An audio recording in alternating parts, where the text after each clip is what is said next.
Hello ladies and gentlemen, this time I thought I might try something different, so I whipped out my beautiful Sony camcorder. I thought I might record myself for this one, see how it go. I even dressed up for the occasion and everything, sitting here in my beautiful living room, my little flat. Check out that colour, denim blue, I painted that myself. I'm really into the blues, my favourite colour. So, this is going to be hopefully a series, the first in a series on NoFap. I've done this, I did NoFap pretty much 16 years ago is when I started, around this time actually. It's May. Look at the laptop now, on my lap, literally, laptop on my lap. That's why it's a laptop. Yeah, it's pretty much practically 16 years ago I embarked on my first NoFap journey. I did what is known as hard mode. Anyway, we'll get into the terms now. So, these days almost everybody knows what NoFap means, but I still need to explain it for the few people who may be unfamiliar with the term. I do know there's a large community, an online community, all over the world. It's discussed on Reddit and all over the place. I don't know how this happened, but it's become viral. Anyway, but the word is a combination of no and fap. Fap, of course, is slang for masturbation. So no fap basically means to abstain from fapping or from masturbation. Through the amazing power of the internet, the idea has become viral, like I said, which is a good thing. But on the other hand, what I am concerned about, and one of the reasons I thought of starting a series on, and I've been thinking about doing this for a long time, but it's only now that I've gotten around to it. But I have noticed that there's a lot, I don't know what the percentage would be. I mean, I don't want to offend any people watching now. In fact, but from the stuff I've read on the forums and so on, it looks like there is quite a sizable amount. I don't know what the percentage would be, like I said, but a lot of these people that have gotten into NoFap through primarily seeing it through like a materialistic, Western, secular lens, and either partly or wholly disregarding the spiritual component of it, which at its core, it's a spiritual practice. I mean, it comes from the Hindu, from the ancient Indian traditions, or the yogic traditions, and tantric sex also, which is an offshoot of that. So, I mean, in this video I'm not going to say too much. Basically, it's just an intro, but in the second and third one I'll get into more details about my own experiences of doing my initial 10-month hard mode NoFap, and then subsequent smaller little stints that I've done and so on. And anyway, but for now we'll get into definition time now for the first few minutes. So there's two main approaches basically to what is called NoFap. One more severe, and the other one less severe approach. The first approach is called hard mode. I know it may sound like a strange pun, like a tasteless pun. Of all the terms they could have picked for something to do with abstaining from masturbation, they made something that had the word hard in it. You know, I mean, it's bound to make 15-year-old guys probably laugh. Hard mode simply refers to the fact that you're going hardcore, all out, hard mode, because it's the hardest version. Okay, it's very difficult. It should be called difficult mode, but you know, they're probably using economical editing, so they picked the shorter word. So you basically, in hard mode, you completely abstain from sex, masturbation, porn, staring at women even, and ideally, if you ask me, who's someone who's done this, like I said, you even need to abstain from thinking about, and it's not asking me, because technically, as per the dictates that we got from the original yogis that developed all this stuff, you actually do need to abstain from thinking about sex altogether in hard mode. The whole idea is to rewire your brain so that it becomes like you were, just like you were when you were in your pre-pubescent state, meaning before your sexuality was awakened at around 12 years old. So the point is to reach that pre-pubescent state, both physically and mentally, psychologically, spiritually, because the physical aspect, of course, is I'll be a bit blunt here, because we're all adults. It's basically to not get constant hard-ons all the time and be controlled by your second head. Psychologically, it's to not be obsessed, to not be overcome by this constant lust thing. The bottom 80 or 90% of males, basically at this point in our evolution on this planet, basically once you reach puberty, that's all life is about. It's basically, if you really think back on it, think back on your life ever since your sexuality was awakened when you were about 12, everything you've ever done, trying to get the degree, the job, to start the business, going to the gym, whatever, anything we do, any type of skill development and improvement and climbing up the dominance hierarchy, as per Jordan Peterson, the ultimate aim is to get the girl in the end. That's all it's ever about. And we've taken it to extremes in this culture. Constantly the idea of polyamory is being promoted, and just being this alpha that's got 10 girlfriends and stuff, and being chased by women all your life, and not having to settle down, and being like a playboy bachelor type of thing. I mean, these are like pipe dreams of a 15-year-old. Not pipe dreams, it can be achieved, but they're vacuous goals. I'm sure every man that's ever lived has at one point or another imagined that the ultimate happiness would be, the classic thing that we tend to say, like ending up on an island, on a desert island, with 50 women, 50 hot women, and we think that the physical side of sex is the only thing about it, and sex is the life force. We'll get into that in the subsequent videos, but the point is reaching that purity that you had as a pre-teen, pre-pubescent, when you were a child, basically. So we've touched on the biology, the psychology,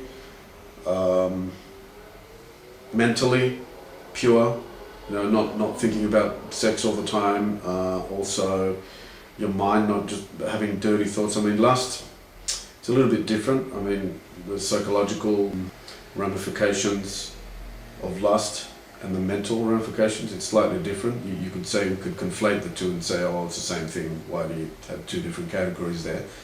But mentally, it's different in the sense that the psychological is on an emotional level, and mental is a purely mental. Like, it actually, your ordinary thought processes actually get drained to quite a significant degree when you're focusing constantly on sex. Like, again, as I said before, when I invited the listener to think back on his life, and to think of how many things he did in order to ultimately help him get more sex, get women, get the girl. Again, I invite you to think back, ever since your sexuality was awakened till this second, how much of your waking hours have you spent just thinking about a girl or girls, or just the concept of picking up and studying the pickup artist literature and watching videos on it on YouTube and whatever else, or discussing it with friends. And really, if you think about it, and really like sit down and calculate like a rough number and put, whatever, say I'm 30 years old, and so it's been 18 years roughly that my sexuality has been awakened. If you calculate, all the waking hours, or the 7 days in a week and the 365 days in a year, times 18 years, times how many hours roughly you've spent on this pursuit, just purely this sex thing just occupying your mind versus, when you instead could have channeled all that mental energy into something else worthwhile, learning a new second or third language or something, developing some type of skill or anything, just doing something else, just meditating or whatever. There's so many other things to do in life aside from F-U-C-K, believe me. I'm a Libra, so I can't talk. I'm like, people are going to get triggered by this, but I don't give a fuck. I'm like the Aleister Crowley template, archetype, sorry. It's like sinner one day, saint the other. That's like the Libra thing. It's like, I talk about this, I say, I did 10 months of straight hard mode NoFap when I was 28 and how cool is that? But then like there's porn addiction interspersed between then and now and before. All of us from 12, 13 years old, we start with the dirty magazines, with it now that we live in the age of the internet, we've replaced that with internet porn sites. But back in the day, I'm almost 45 now, I didn't have internet at home as a fixture, as a permanent thing in my life, at least till I was about 30, and even then, when I got my first thing, it was just like this shitty dial-up, and this computer that a friend had literally thrown out in the street, and I was there one day, I'm like, what's that? He goes, well, it's my old computer. He goes, do you want it? It was working, but it was so old that you couldn't sell it. It was just crap. It was one of those, those little boxes. It's those computers you see in those old films like Electric Dreams or whatever it's called. That movie where the computer came alive when he threw spilled champagne on it or something. So yeah, it was but basically, however way you do it, back in the day it was dirty magazines and the VHS tapes, Playboy's Penthouse. Looking at the Penthouse and Playboy centerfold was like a ritual among all the cis white males. Now it's getting worse as well. But my point is that I'm no saint. Like I've done a lot of NoFap. I had the discipline and strength to do it, but it's never easy. Like you always. Like what I'm saying is I don't want to come across as like this guy being on this high horse and saying, oh look, I've never, we all of us relapse and so on. We're all humans. We have that. You've got to be constantly on alert to fight that lower impulse. And I'm not afraid to say it. Like I'm speaking on camera to the whole world on YouTube. Anyone can potentially watch this one day. I don't care. While I'm saying it, I'm thinking simultaneously, I'm thinking, well, I'm being honest here, and it's not something that, it's not like I'm the first man on earth that's done this, and it's not like let's say if we pretend and say, well, I've never, after I did NoFap, I never watched porn ever again once in my life, in these past 15, 16 years, or I've never had a, lustful sexual thought ever again because I'm a super yogi now. The yogis recommend that you actually do NoFap for 12 years straight, and I did it for less than a year. So that's the proper recommendation is 12 years. Even if we do it for 1 or 2 years, it's not particularly special, really. The original Hindu term, all this stuff comes from Hindu. These are ancient Hindu techniques. It's called brahmacharya, although brahmacharya also refers to the practice of semen retention in general. It doesn't necessarily just mean, NoFap in a literal sense, like no masturbation. It's just a broader concept of semen retention, and it would apply, for instance, to the second approach of NoFap, which is called edging. The ancient term, the original term is, I guess, tantric sex. But edging is basically, it comes from the tantric sex concept of, it's like a middle ground option, middle ground approach of either masturbating alone or having sex with your partner as per normal, except that you stop right before you ejaculate. Hence, the edging term, etymologically, is derived from edge, because it's like the whole point is that you have to stop just before you go over the edge, so to speak, okay? This takes some doing, but if you practice enough, it can be achieved with some pretty remarkable results. It's a great way to have your cake and eat it, basically, meaning that you can still enjoy your sexuality as per normal, but without losing your vital male essence every time you have sex. So it's like, it's one of those, you know how they say in life that, oh, if something's too good to be true, you've got to be suspect of it automatically, which it is. That is a true maxim. But also there are very few exceptions which prove that rule. And so, there are some things, for instance, like meditation or Reiki or chocolate or Jordan Peterson. These are things that never fail. And they actually are as good as, the enthusiastic fans claim. But yeah, and this is one of them. Like, people say, oh, it can't possibly be, there must be some downside. Not really. So if you can do edging properly, heck, even if you haven't got a girlfriend or wife at the moment, temporarily, and you can't help yourself, and you have to still have an active sexuality going on, well, you can do, you can masturbate and do edging. There are people in the scene that it seems to be that a lot of people are cautioning against edging, actually, because they cite various neurological research, which is true. I'm not saying that the research is faulty, but they see it only from a very tiny perspective, like from the materialist Western medicine, Western science.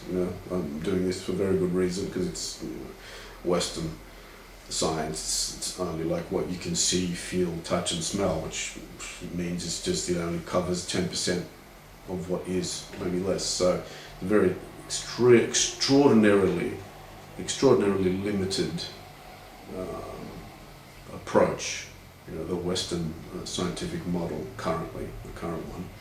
We're breaking out of it eventually, because eventually there's going to be the 100th monkey syndrome. Eventually is going to propel us to the next level, where people start, and in combination with a broader popularity of the realities of quantum physics and so on, people are finally going to fucking get it, that there's an underlying spiritual and power, prime creator, that animates the whole cosmos, and there's no accidents and so on, and things like synchronicity are very real and all this. But for the moment, like in large part, still, the Western model is still being used quite a lot by a lot of people, and it's very sad, because all the answers are right there in the internet. You can just, like, within one afternoon, like within a week maximum, if you read the right stuff and listen to the right videos or whatever, podcasts, you can be convinced basically that what I just said about the spiritual reality is a fact. But I guess then again, no, partially that's not true, because to understand these things truly, you have to do it experientially, which means by experiencing them directly in a Gnostic fashion. So you can't just read about someone else's understanding of the divine. So yeah, there is that. But people don't give they don't care. They don't want to go down that path. They're like, oh, blah, blah, blah, blah, blah, blah. Which means basically I believe in the bullshit that I was taught in school. Blah, blah, blah, blah. That sounds like rah, rah, rah to me. It's gibberish, saying that, just parroting whatever their physics teacher or whatever told them. Because you tell people, the authority says this and this and this.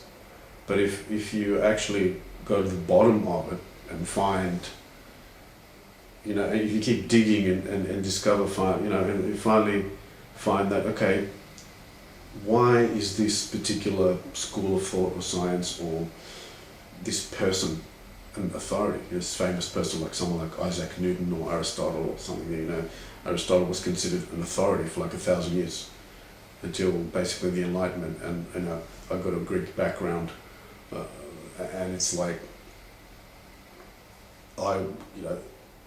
you could say I've got a little bit of a pro-ancient Greek philosopher bias, but still it's true.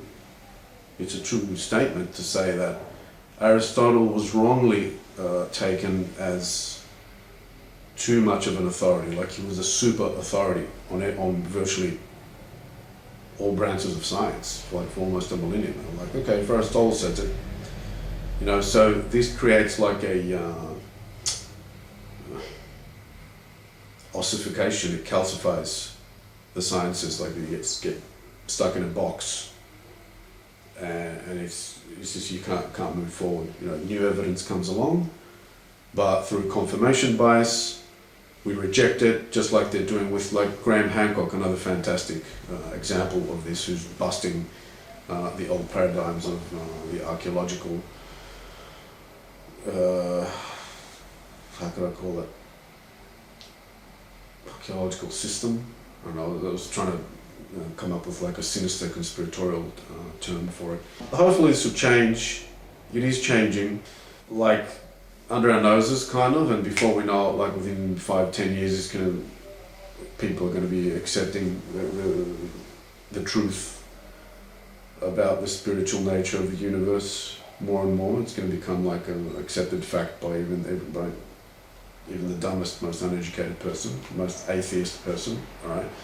But for now, we do have this big problem, and like I said, no offense, but I don't know how many, you know, out of 100 in the NoFap scene are actually seeing it from mostly a secular perspective, and correct me if I'm wrong. You know, if you think I'm exaggerating about that and being hypercritical of them, but I really felt that I needed to point out that this is a spiritual thing at its core, and saying that, oh well, you know, stuff like hard mode should be avoided because the neurological data says that it creates, basically they're saying that, and I've looked into it, I know what they're saying, I'm not just rejecting them without even looking into the arguments. What they're saying is that it's like, the evidence shows, the neurological evidence shows that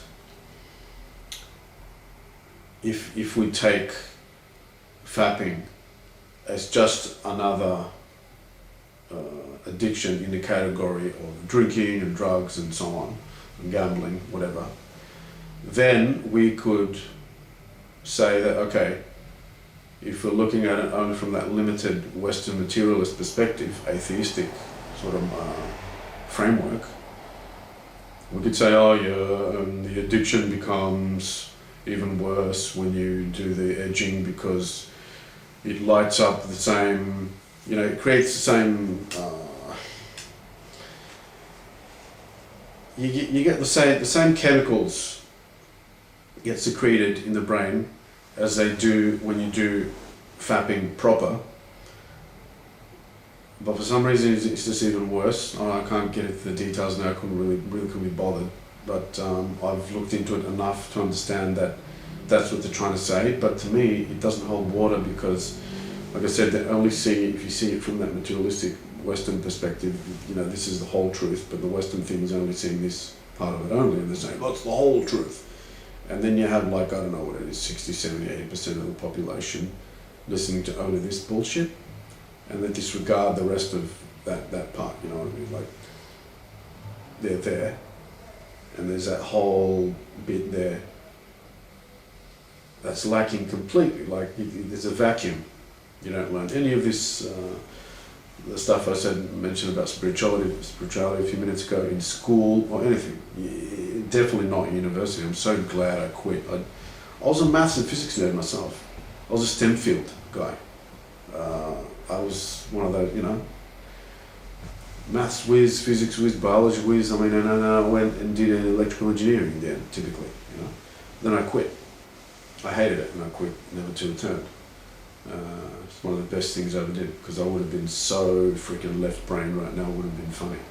I almost became an atheist. Me, almost becoming an atheist the first year that I did electrical engineering. I mean, all the talking about is fucking ones and zeros and computer circuit boards for a whole year, you start believing that, you know, the whole bloody universe is just a computer. So it's terrible. So please, if there are any, even if there are a very tiny percentage, relatively small percentage of guys in the NoFap scene, especially the newcomers that have come through this, through, you know, seeing it on Reddit somewhere or something, or a YouTube video like this one, instead of first having an interest in spirituality and meditation and so on, and then exploring ways to, how could I call it, reach ascension, ways to more fully incarnate the higher self, to connect with a guardian angel, okay, as per Crowley's definition of what the ultimate aim of magic is. So all of this stuff, whether it's ceremonial magic or Hindu, the Hindu system, or Buddhism, or, you know, Christianity even to a certain extent. I mean, because there are a lot of beautiful mystical elements of Christianity, like certain monk traditions and so on. And also, I'm of the Orthodox faith, and there are some very cool things about that as well in those respects. You know, kind of like the Rosicrucian type of stream. It's like the Christian mystic kind of school. I'm into all that stuff. I'm very interested. Gnosticism, all that. I mean, but basically all of that, they're really kind of slightly different ways of achieving the same thing. And one of these, and one of the best tools in all these schools of thought and philosophies and religions, is brahmacharya, you know, sexual abstinence, or the modern term NoFap. But if a person does not consider the religious perspective of it that I just mentioned a minute ago, and just sees something on NoFap on the internet, it's like, oh yeah, this is you can, if you do this for at least 3 months on hard mode, you can get, you know, your aura strengthens up, which happens. I've experienced this. And then magically, subconsciously, women can sense it and they get attracted to you, and then you can pick up with virtually no effort and blah, blah, blah. This has all happened to me. I'll talk about it in video number 2. The point is that you don't get into NoFap for that primarily. You have the goal, is a spiritual goal, and then anything else that happens, that flows from that. Think of it as a pyramid. I was kind of doing it as like a scale from 1 to 10, but a pyramid thing is better. Imagery is better. It's like, because the top point is the most important. It's the core of what you're doing, a particular endeavor, a practice, NoFap in this case. So, and the benefits is spiritual at its core, and then everything else that comes out of that is basically secondary. All the other secondary benefits, and one of the last benefits, or most materialistic benefits like that, have to do with second chakra, really, which is sex. Sex in the biological 3D materialistic sense is only revolves around the second chakra, because that's another thing. Sex is not sex. Sex is actually, the sex energy is actually the life force. The sex energy, I'll say it again, is actually the life force, the energy of creation itself. This is why human beings are created. New human beings are created through the act of sex. Think about that one. How on earth could we literally create a new human being, a baby, through the sex act, if sex energy itself was not the energy of creation? It has to be the energy of creation in order to create new human beings. So it's the most powerful energy in the universe. It's the energy of the Big Bang. I mean, that's who was it? John Maxwell, actually. That's funny. Synchronicity that I came up with that now. I guess it was in my subconscious because I've heard him say it. But it's like, it's this word association, Big Bang. I don't think it's an accident we call it Big Bang. It's like the big F-U-C-K. It is, I mean, it's the sex act between a man and a woman is, it's like the Hermetic maxim, as above, so below, okay? So what happens in the micro, so when a man and a woman has sex, it is the microcosmic version of the macrocosms, you know, the macrocosmic version is creation of a new galaxy, the Big Bang, creation of the universe. And in a microcosmic sense, in the micro, in the tiny little specks, human beings are populating this planet like little ants, like nothing we are compared to the whole universe. But still, the whole universe exists within man. We are like a smaller, tinier version of it, and the sex act represents the creation of the universe act. So it's an amazing mystery. It's a mystery. It's an alchemical, magical thing. And this is why, you know, things like marriage and stuff are sanctioned under God, and it's a holy thing. And I mean, when I was younger, I probably wouldn't have believed this, but you know, even things like cheating with someone or cheating with someone else's wife or husband is probably karmically a very bad thing. It's not like, I'm not seeing it from a religious perspective, but you know, I believe the act of marriage and the act of like a twin flame type of unions and stuff like that, soulmates, it's a very spiritual and powerful thing, and it's not something to be messed with. And if you interfere with something like that, it's a very bad karmic debt that you can accumulate from messing with that, because it is a magical, alchemical, it's a great mystery, it's amazing. It's an amazing thing that we have reduced to its bare animal level, its barest, most animalistic level possible, through, you know, the sexualization of women. And you know, I don't want to get into the whole, you know, I don't need to get into the whole thing, you know, the Hollywood films and commercials and video clips, music video clips, they're all about, you know, women shaking their booty, and the lyrics, whether it's the hip-hop stuff or the heavy metal stuff, you know, the hair metal type of stuff in the 80s and all that, they all talk about the same thing. They use a different approach, but the lyrics are pretty much about, you know, hoes and this and that. So we live in a society that glorifies the animal aspect of sex and no other aspect of it. So yeah, again, I would say that avoiding listening to the people that say that the edging method should be avoided and blah blah blah. I don't know about that. If you do it properly, you know, because the thing is, like I said, the point is not to look at the brain chemicals and whatever. The point is to create a full body orgasm. To do it properly, and by doing it, instead of ejaculating and having the release that way, that energy gets recycled into the body again, and it's like you have the 7 chakras, or you know, a lot of people now say, you know, we're getting upgraded, we're going to have 12, we have 12, some of us have 12 already, but let's say 7 for the purposes of our talk here. In the second chakra, you have the life force. The life force is everything, it's everywhere, it's your spirit, it's the thing that animates you. Without it, you'll be dead. Okay, you'll be just a corpse, okay, like a chair, no different to a desk or the couch I'm sitting on, alright?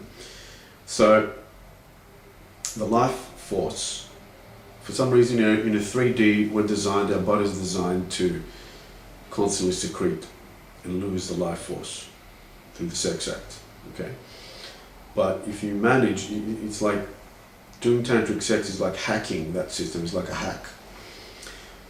It's like a glitch in that matrix. So instead of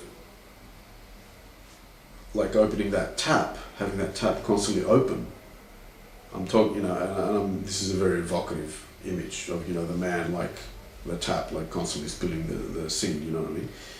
Not constantly, but I mean, medical science recommends that we ejaculate 2 or 3 times a week constantly during our adult years. And they reckon it's for prostate health and all this bullshit. And it's a total inversion, total lies, you know. I mean, I've done NoFap, I know. I had no prostate problems from it or anything. Your sex life improves dramatically and everything. Nothing can, like I said earlier, it's one of these, NoFap is one of these very, very few things in life which is the exception to the rule of, if it sounds too good to be true, it probably is. NoFap is one of those things that actually is too good to be true. It's just amazing. There's no downsides. There's no downsides. Zero. So what happens is, if you master that, I mean, first you do hard mode, and then after you go through your successful at least 6 months on hard mode, minimum, because 3 months, you've got to do 3 months just for the process to even start. So when everyone, you know, all the Reddit forums and so on, they're like, oh, the 90-day challenge, yeah, you've got to go through 90 days, and people are, you know, and on other forums and so on, there's so many.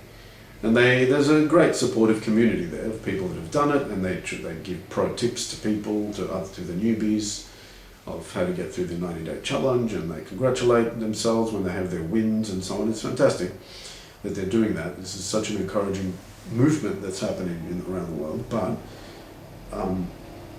we need to understand that the edging, like the tantric sex version of doing this, which is kind of like a middle ground. Some people say, oh, it's grey magic because it's not pure enough. It's not, because hard mode is it. For some people, hard mode is the only acceptable way to do it. But the middle ground approach of tantric sex / edging, I don't see anything wrong with that either. I mean, probably a lot of people say that is actually the ultimate goal. You start with hard mode first because you need a reset for your system. Like I said, you've got to do that 90 days is nothing. Don't think that, oh, I've got to do 90 days and I'm done. No, sir. 90 days is basically just step one. It's like, picture a building, you know, you want to get to level 5 and you're in the elevator and you press level 1 and you're like, yeah, I'm there. It's like, no, you've got to go up to 5. So the first 90 days is just step 1. You've got to do 6 months minimum, bare fucking minimum, 6 months hard mode, which is hard mode. No porn, no masturbation, no staring at women, no thinking about sex, nothing. You look at a commercial on television or something on the internet of like a soap commercial, or you know what I mean, all those shampoo commercials and stuff, you know, they're advertising shampoo and they're showing you a half-naked woman. I'm like, you know, am I watching a shampoo commercial or soft porn? Okay, look away, like Indiana Jones when you look in the Raiders of the Lost Ark at the end, when they look away from when the Nazis are doing their ritual. Look away. Look the fuck away for 6 months. You've got to do that. But then after that, once you do that reboot, say, of your system, then you're free to do, I mean, you know, it's like finishing the hero's journey. A lot of people are familiar with the hero's journey these days. It's been popularized through the various fantasy films and whatever. It's like you do the hero's journey when you finish your hard mode, and 6 months, like I said, is the minimum. Aim for 1 year, okay? But anything less than 6 months, you're a pussy, honestly. 6 months is like, you got to do 6 months, at least 6 months in 1 day, to get a congratulations from me. Otherwise, it's not good enough. But it's like finishing the hero's journey, you know, completing the hero's journey and finding the gold at the end of the rainbow, you know. So the elixir. So it's kind of like, what I'm basically trying to say is that you kind of deserve to have a bit of a life after that. It's like, you know, the universe pats you on the back. It's like, you know, hey, you did hard mode NoFap for like 6 months or a year or 2 years or whatever you managed. You did that shit, you know. You're not a talker. You actually did it. So now that you did it, you're allowed to have sex, and if you do it in a tantric sex, you use a tantric sex approach, or edging, then you have the best of both worlds. The universe is not bothered about that. The whole point is to not spill the seed, not to not have sex, because there's a lot of married, like the whole Hindu, the Indian tradition doesn't really necessarily say never get married or whatever. There's a lot of married people that do this. The point is to not spill, the main point, sorry, the primary point is to not spill the seed, to preserve the semen. It's not necessarily to not have sex, okay?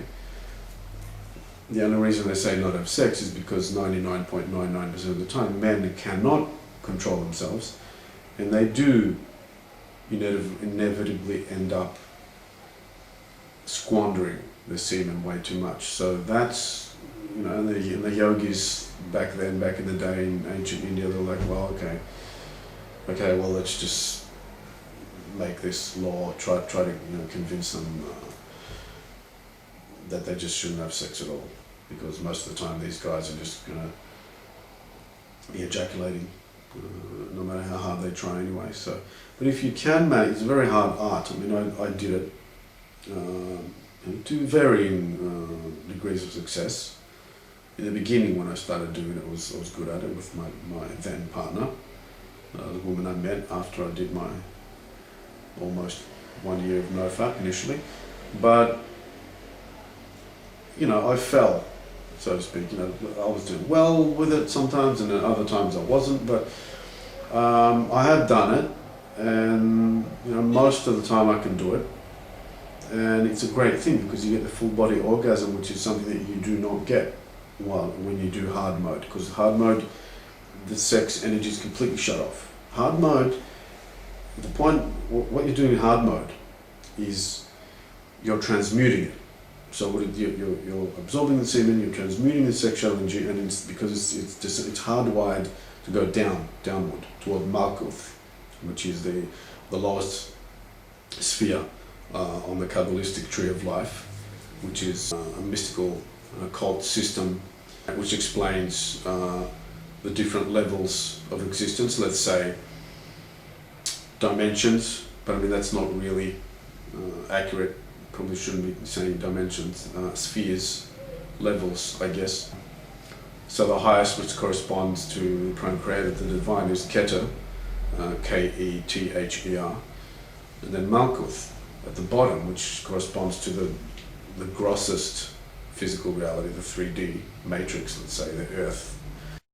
I took the liberty of making a little clip and inserting it in here, so you can see the Kabbalistic tree of life depicted, and the white sphere on top corresponds to Keter, the highest realm, the highest sphere in creation, and the one at the bottom corresponds to Malkuth, which is the lowest, the 3D material world. You can pause it if you like to check the stuff out. This is just a brief intro for those of you who have never studied or have never come across the concept of the tree of life at all. It's a very interesting study. It's highly recommended for anyone who's even remotely interested in spirituality. It's actually miles ahead of all the other systems out there. The angelic and planetary and color correspondences, the new agey ones, they're just distorted. The Kabbalistic tree has got the best planetary and angelic and chakra and color correspondences to be found. It's the best thing out there that ties in everything, basically. So it should be a recommended study for everybody. You don't need to become like a Tree of Life, a Kabbalah scholar, but just the basics. Basics can be covered with just a little bit, with minimal study. Okay, so that's that. For those of you who were wondering what on earth I was talking about, I hope it helped. So So the body's hardwired to constantly, the unawakened body, the person, the blue-pilled person that's like trapped in the matrix, that has not awakened spiritually, they're just, you know, well, like, I mean, a shade above animals, really. I mean, we're just talking animals, if you really think about it. So basically it's just designed as a instinctual fight or flight thing, and sex is part of all that package, and it's just designed to go downward and for the sex energy to go towards Malkuth and to be lost. So when you do, this is what I'm saying, that NoFap brahmacharya is like one of, if not the greatest work of alchemy, of inner alchemy you can possibly do, that a man can possibly do, and possibly a woman too, but, you know, not mean to be sexist. I'm addressing the men primarily because as a man I have experienced the NoFap thing and I know, and hence I'm coming out and talking about it now. But I don't know, maybe if women do NoFap, it will affect them in a similarly beneficial way, I don't know.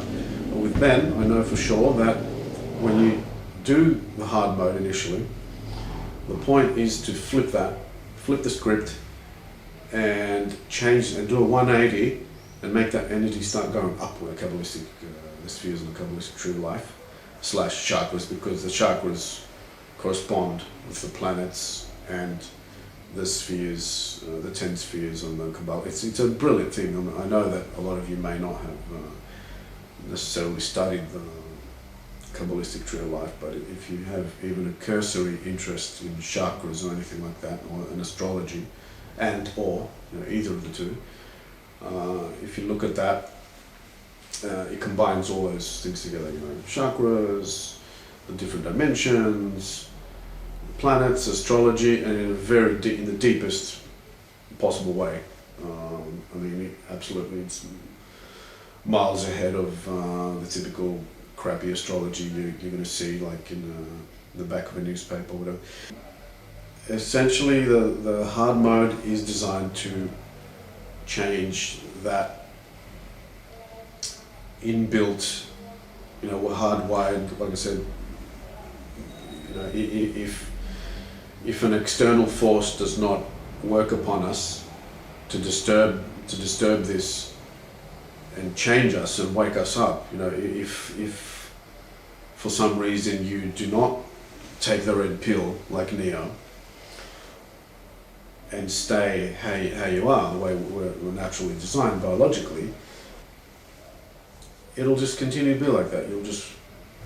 Sex will just be a release to you, and you'll just see it as just like a way to get pleasure, and you think that, oh, you know, I can't go, you know, the longest I've ever gone without ejaculating in my entire life has been like 2 or 3 weeks and blah, blah, blah. So I can't believe this shit they talk about of, you know, doing NoFap for 6 or 12 months straight or 2 years. I can't believe it. And even if it is possible, I don't see the benefits because the doctor told me that if I don't do it at least every 2 weeks, my prostate, blah, blah, blah, blah, blah, blah, blah, blah, blah, blah, bullshit, fake news, fake science, misinformation. It's like BS.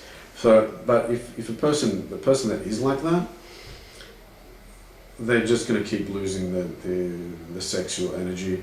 It's going to be, which, like we said before, sex is not sex. Sex is the life force. It's the creative energy of the universe. So the energy of creation. So basically, the energy of creation is flowing through your second chakra only, because you haven't awakened it, you haven't transmuted it, you haven't done the process of hard mode for at least 6 months in order to change the flow and make it into an upward flow. So what happens is, when I did it, I remember that, you know, I was meditating 7 days a week at the time, it started moving upward, the chakras. After the first 3 months, this is why the first 90 days are crucial. After, I almost exploded in the first 3 months. I was like a 28-year-old man, highly sexed. I've always been a highly sexed person. Suddenly doesn't fap for 3 months. Still to this day, I still don't understand. I still don't know why I didn't literally explode like a suicide bomber. You know, it's like all this energy. But then after 3 months, see what happened is the energy was just stuck in the second chakra, and it wanted to go out, go down to the first, which is the first chakra, corresponds to earth, as a lot of you know, to the lowest material needs, and to Malkuth, which is the lowest sphere on the tree of life, which corresponds to earth again. So it was hardwired, my body was hardwired for that energy to just go downward, and it had nowhere else to go. It's like, you're going to explode because there's no other release. It's like, a boiling kettle it's about to explode. But eventually, after the roughly 3-month point, it starts being transmuted. And also that's why it's very important in hard mode to not think about sex either, because if you're constantly thinking about it, it's like you can even be meditating there and you're thinking about sex all the time. I'll just say it blunt. You get a hard on while you're meditating. If you're not, you got even your thoughts. I mean, abstinence is as much to do with abstaining from thinking about sex as it is from abstaining from actually doing the sexual act. Okay, or looking at women, either face to face, out in the street or nightclubs or the gym or pornography or whatever. But yeah, they all it has to be all in unison. Your thoughts are a very important part of it, of being pure. So, and what that does, and that is why it's so important to have the pure thoughts, because otherwise you'll not be able to transmute it properly, because you'll be constantly thinking about the sex, and then the energy will never move up. So then it starts moving, and after those 3 months, it started moving up. And then, lo and behold, magically, guess what happened? I know I promised I wasn't going to talk about my experiences, but it fits in with what I'm saying. But I'll say much more in the second vid about what happened to me and the benefits and so on.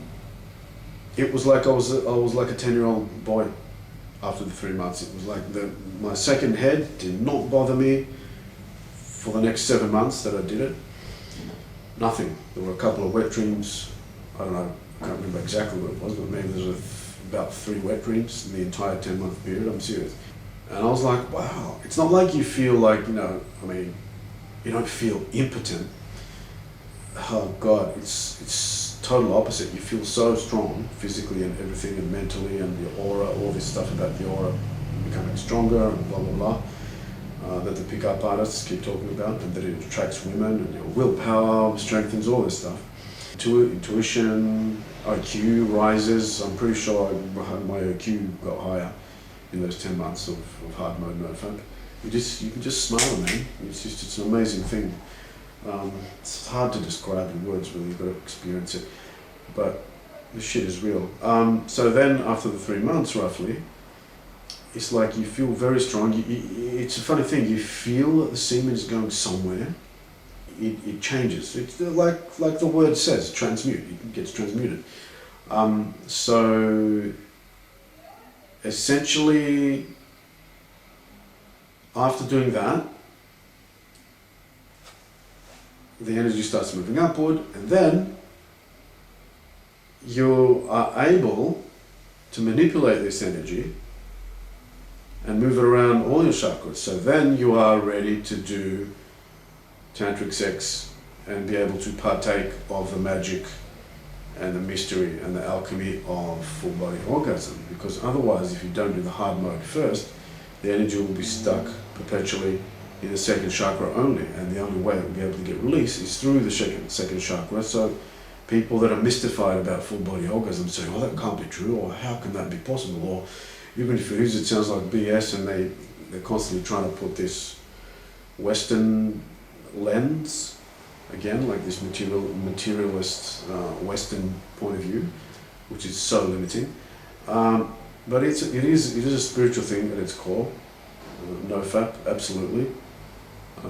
Like I said, it comes from the ancient yogis, so what else could it be? So yeah, you should aim for hard mode, and then after that, you do the tantric sex approach, either by yourself or with a partner. You can do it by yourself too. I mean, like I said, the point is to not fap or have sex necessarily. The main point is to not spill the semen. And then if you can achieve the full body orgasm thing, it's like another level, you know. You get the same pleasure that comes from regular orgasm, but it's spread evenly throughout the body, and you don't lose the energy that you would have lost through ejaculation. So really, it's an amazing thing, and it's kind of like it's kind of like another way of meditating or just raising energy. It's because like I said, I've said like for the 10th time in this video, sex is not sex. Sex is actually the energy of creation. The very energy that created the universe, that's what the sex energy is. But we see only we see it through a very tiny like bandwidth of what it really is, you know, stuck through the second chakra only, and that's all we can see. It's a very limited way of seeing it. So essentially, when you get to the point of being able to do the full body orgasm when you do the edging, you get two great things. You revitalize your entire body with a burst of life force, which is, you know, the orgasm. It's like it goes through, you cycle it through your chakra system. Say you're giving yourself a life force bath, you know. And number two, you still enjoy sex, and probably even more so than the regular sex. Not probably, definitely, even more so than you used to before you did hard mode and then the edging.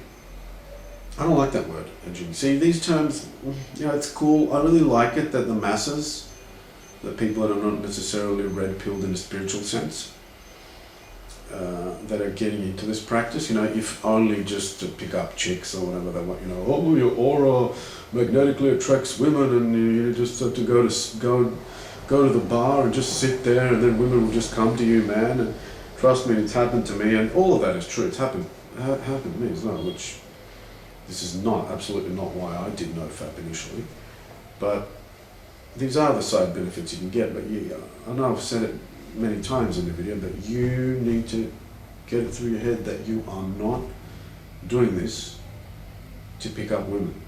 You're doing it, it's a spiritual thing.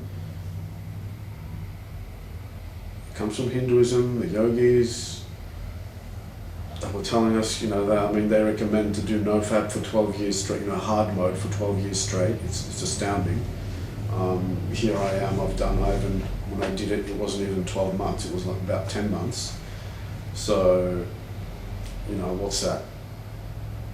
7% of the actual recommended length that the yogis tell us we should do it. So, but even so, the benefits I got were astounding, absolutely astounding. So I can't even imagine, I don't even want to think about how it would have been if I actually did it for 12 years straight. Good Lord. I would not find it hard to believe that certain claims of superpowers like levitation and so on, bilocation. So essentially, you know, I did like not even 10% of the recommended length that was supposed to do hard mode for. And the benefits I got were far beyond anything that I've gotten from any other spiritual technique, spiritual modality I've ever attempted.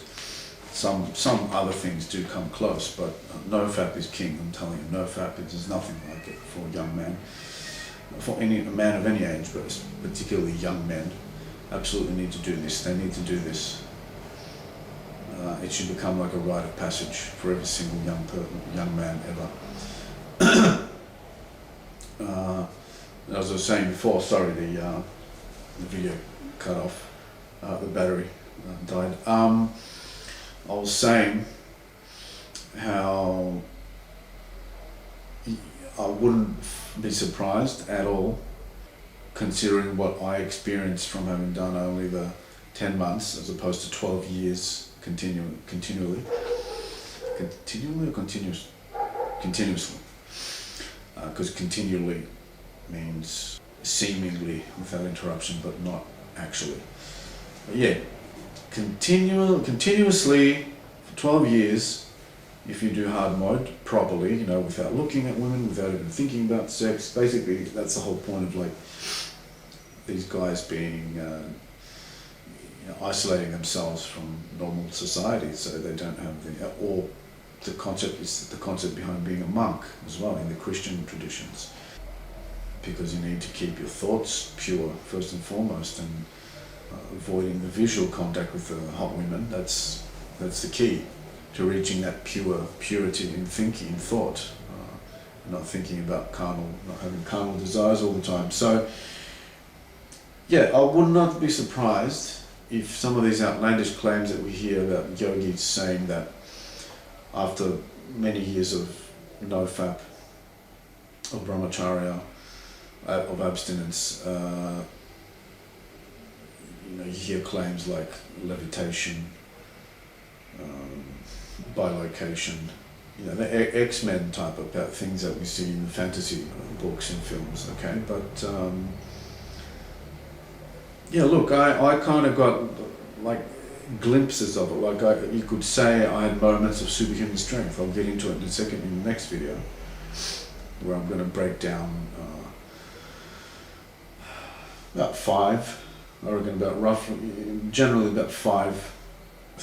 Like strengthening of the aura, strengthening of willpower, blah blah. There's about 5 that I'm going to mention, and I'll break them down and give real life examples of how each specific thing, how it changed my life, and how different, how I would have been, the person I would have been had I not done NoFap versus who I am now after having done that. I've done a lot of other things, but I would attribute at least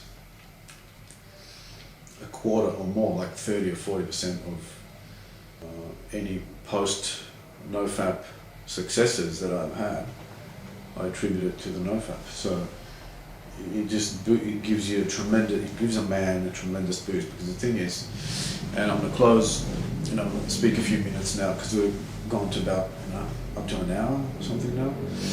I don't want to make this too long.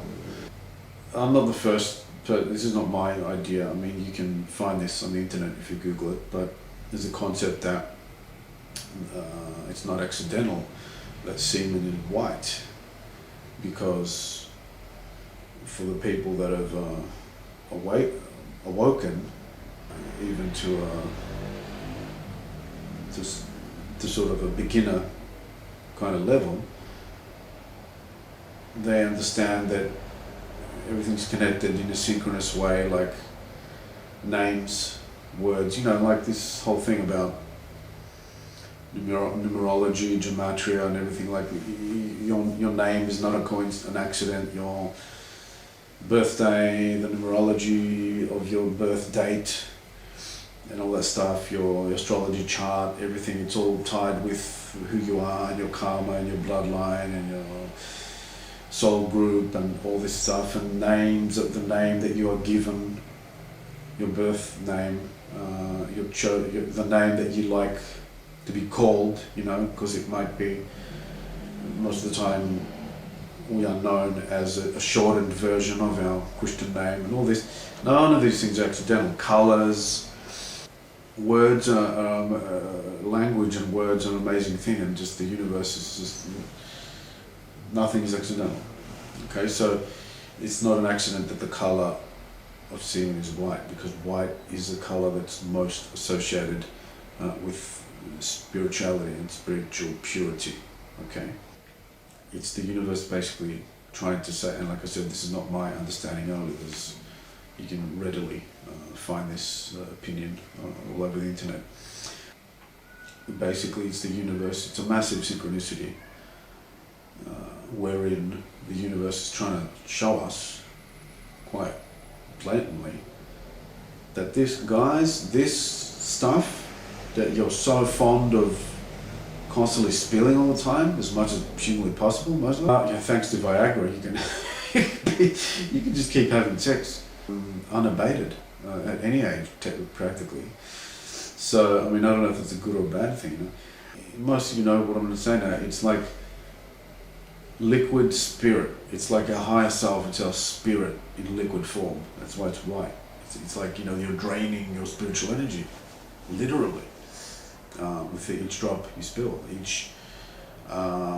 needless drop that you spill. Because, I mean, okay, the yogi is technically saying they're very strict, the most strictest recommendations are, well, you are only allowed to spill the seed when you're trying to conceive a child.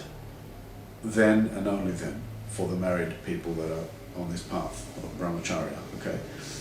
Every other time, aside from that, is a waste, almost to the point, I mean, in extreme cases you could say, it's a sin even, because if you really believe, if you really see it as being literally pretty much like a material, like a 3D representation of the spirit, it's our spirit in liquid form, and it is the strength of man. I mean, all of us, every single man now listening knows, you all know how weakened you feel every time you ejaculate. I mean, sure, if you're young and virile, the younger and the more virile and the higher sex drive you have, and and there's particular diets that lend themselves to a higher sex drive, certain foods and so on, heaps of protein or whatever. And you might say, oh yeah, no, I can ejaculate and then 10 minutes later I'm good to go again, or straight away. I knew a guy once when I was a teenager, he's like, oh, I can finish and then straight away I can keep going again. I'm like, what? You don't need to recoup for at least for a few minutes? No, I can just keep going. But I guess it was partly shown off. But even so, even if there are outliers, special cases like that, it doesn't matter. We all know that how exhausting it is overall. In general, it's just an exhausting thing, and deep down every man knows that that's the source of his strength, and every time we lose it, we lose a little part of ourselves that we'll never get back, all right? I know it's a terrible thought to have, but a terrible realization, but it appears to be the case, because otherwise Hard Mode NoFap would not have had the absolutely astounding beyond belief positive effects that it has on a man. Those words are chosen very carefully. Astounding beyond belief positive effects. That's exactly what it is. That's not an exaggeration. I mean, it's probably an understatement. I mean, they probably haven't got enough adjectives to describe how amazing this thing is. I mean, hopefully this was helpful, and this was a new kind of bit of a novel approach. Like, I mean, I know whoever knows about NoFap is probably pretty much aware of most, if not all, of the things I mentioned, but hopefully it was done, I presented it a slightly different way than you've heard before, and maybe some of you were clued in to some things that you were not aware of previously, especially the guys that, like I said in the beginning, that sort of got into this from more secular point of view, just to pick up chicks, also to do that aura magnetism thing. And that, by the way, just I'll speak a few seconds, half a minute on that one as well. That does work, it does. And I'll cut you some slack, the young guys there that are having difficulty, like that are in their early 20s and stuff, early 20s, mid 20s, that are basically at the bottom of the pecking order as far as the sexual market is concerned, the bottom level of the pyramid, if you think of it as like a Maslow's hierarchy, but not hierarchy of needs, but just the sexual hierarchy. The guys between 20 and 30 roughly, you're basically at the bottom there. There's various varying gradations, of course. There's the ones that get more and ones that get less, but overall, in general, that first level, and then it goes up, and then this is like the 30s, and then higher, and then the 40s, and as older you get, even if your wealth does not increase, women are just hardwired to just find a man, say, who's in his mid-30s, 35, 40. They just think he's more attractive. They look at him and it's like, yeah, that looks like a real man. Whereas they look at an 18-year-old or 20-year-old man, and to them, in their mind, it's like, oh, that's a boy. But the 35-year-old is a man, okay? even though to a 20-year-old, a 35-year-old, or 40-year-old guy will look a bit old. And I'll be like, why is she attracted to that old guy? But it's just how it is. So even just by virtue of your age alone, that you're slightly older, you're physically and energetically more attractive to them. But there's 99% chance that you're going to be in a higher status as well. You have a better job, more money, more experience. But when you're down there, it's pretty hard. Okay, so I'm going to cut you guys some slack that are at the bottom rung there, in your 20s. Okay, fair enough. Do hard mode, NoFap, even if it's mostly, or even if it's just to get the babes, to get all the girls, because that will work. So, whatever works, man. Anything. I'll do anything to convince people to do NoFap. If that's what's going to work for you, do it. But, I can't not say that it's primarily a spiritual thing. This definitely has to be screamed to the rooftops. It is a spiritual thing at its core, but whatever floats your boat, whatever works, man. I mean, if you have to, if you really must, just do it for that. Because some guys are like, well, this is full body orgasm shit and blah, blah, blah. A lot of it, I had a Western upbringing, education, all this crap, learning in schools, universities, and fake news is not going to tell you anything. You see anything true or anything. Well, they're just half-truths. They just give you a very small percentage of the truth. Like they don't give you the full picture. Internet's full of articles and stuff that recommend ejaculating pretty much as much as possible. They're trying to kill us, basically, kill us off, basically, like a slow kill. FUCKing ourselves to death, basically. It's unbelievable. Don't listen to that stuff.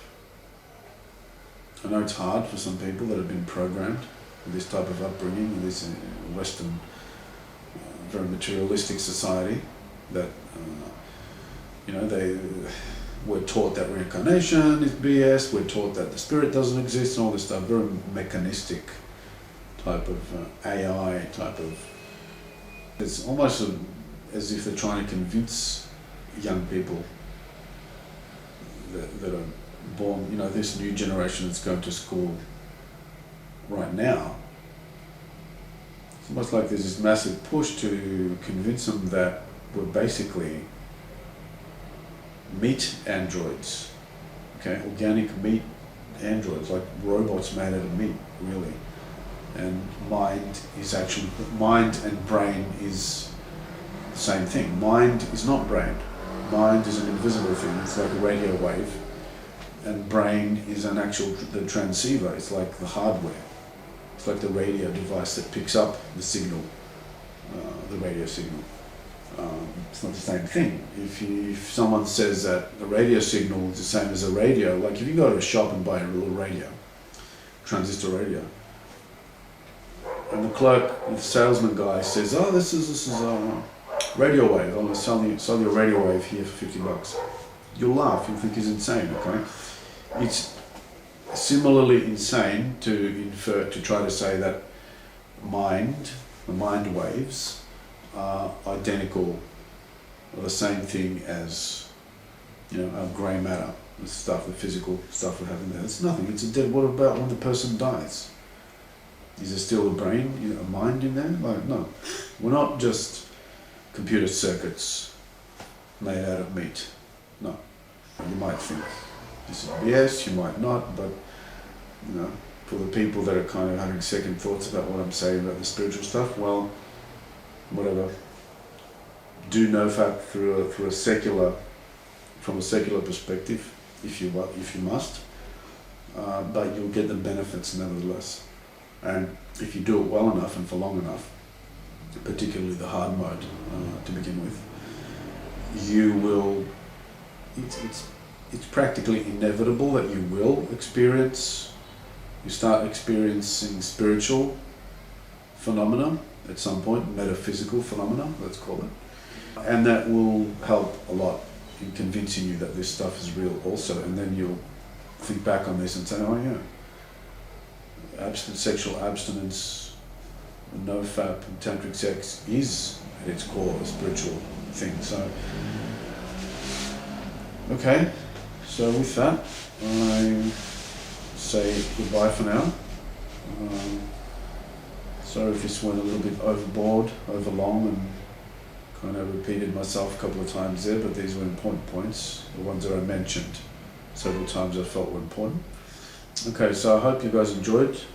If you did, please subscribe for more.